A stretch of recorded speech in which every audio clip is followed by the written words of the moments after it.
हिंदू धर्म एक ऐसा धर्म है जिसमें रीति रिवाज और परंपराओं का बहुत पालन किया जाता है। कोई भी काम बिना किसी रीति के संपन्न नहीं होता है। जब किसी की मृत्यु हो जाती है उसके बाद उसका अंतिम संस्कार भी पूरे विधि विधान से किया जाता है।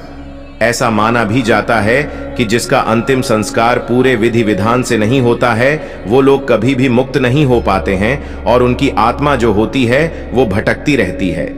इसी को लेकर एक अन्य मान्यता और भी है कि अंतिम संस्कार कभी भी सूर्यास्त के बाद नहीं किया जाना चाहिए।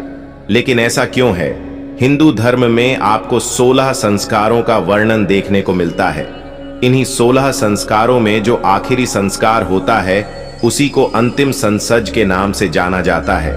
अंतिम संस्कार व्यक्ति के मृत्यु हो जाने के बाद किया जाता है। अंतिम संस्कार के लिए भी हिंदू धर्म में कुछ नियम और विधियां बनाई गई हैं जिनका पालन किया जाना अति आवश्यक है। इन विधियों में एक विधि और नियम यह भी है कि कभी भी मृत शरीर का अंतिम संस्कार सूर्यास्त के बाद में नहीं किया जाना चाहिए। ऐसा शास्त्रों में बताया गया है कि मानव शरीर 5 तत्वों से मिलकर बनता है। इन 5 तत्वों में जल, पृथ्वी, अग्नि, वायु और आकाश शामिल हैं। जब व्यक्ति का दाह संस्कार किया जाता है तो अंतिम संस्कार के रूप में यह 5 तत्व उन्हीं में विलीन हो जाते हैं जहां से ये आए थे। फिर ये दूसरे शरीर में प्रविष्ट करने के लिए तैयार हो जाते हैं। जब अंतिम संस्कार ही विधि विधान से नहीं होता है तो व्यक्ति की आत्मा मुक्त नहीं हो पाती है और भटकती ही रहती है। ऐसी आत्मा को न तो लोक में जगह मिलती है और न ही परलोक में, ये बीच में ही भटकती रह जाती है। ऐसे व्यक्तियों की आत्मा को प्रेत लोक में जगह मिलती है। अगर किसी व्यक्ति की मृत्यु हो जाती है तो इसका यह मतलब नहीं होता है कि कभी भी उसका अंतिम संस्कार कर दिया जाए। शास्त्रों में दाह संस्कार करने के भी कुछ नियम बताए गए हैं। इन नियमों से एक नियम यह है कि अगर किसी व्यक्ति की मृत्यु रात में होती है या फिर सूरज ढलने के बाद कभी भी होती है तो ऐसे में उनका अंतिम संस्कार सूर्यास्त के बाद नहीं किया जाता है।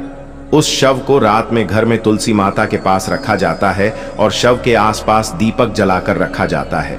उसके बाद जब सुबह सूर्योदय हो जाता है उसके बाद ही शव को घाट पर लेकर जाया जाता है। फिर बाकी की प्रक्रिया घाट पर ही पूरी की जाती है। अगर सूर्यास्त हो जाने के बाद शव का दाह संस्कार किया जाता है तो ऐसा करना शास्त्र के विरुद्ध माना जाता है। इसके साथ ही अगर किसी व्यक्ति का देहांत दिन में सूरज रहते ही हो जाता है तो भी उसका अंतिम संस्कार सूर्यास्त के पहले ही किया जाना चाहिए। सूर्य ढल जाने के बाद अंतिम संस्कार नहीं किया जाता है। सूर्यास्त के बाद कभी भी अंतिम संस्कार इसलिए नहीं किया जाता है क्योंकि अगर सूर्य के ढलने के बाद अंतिम संस्कार किया जाता है तो दोष लग जाता है। जब दोष लग जाता है उसके बाद मृत व्यक्ति को मृत्यु लोक में जाकर कष्टों का सामना करना पड़ता है। इसके साथ ही जब व्यक्ति को अगला जन्म मिलता है तो उसके शरीर में कोई न कोई दोष उत्पन्न हो जाता है।